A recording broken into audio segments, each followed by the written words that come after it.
Hi, it's Dr. Kim Byrd-Rider, and we're going to discuss all the problems with the downward facing dog. So I'll show it to you real quick. So most people will lift the wrists, they'll hyperextend the elbows, they'll hyperextend the shoulder joints and roll them in, and then they flare the ribs open. That gives us, we've lost the abs, and we have extension in the mid-back.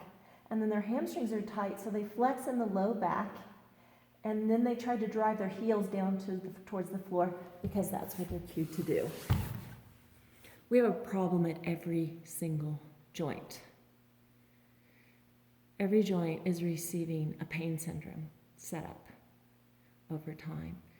And then many times it's called a resting pose, and so they'll relax into it and just hang at the end range of all those joints, overstretching ligaments.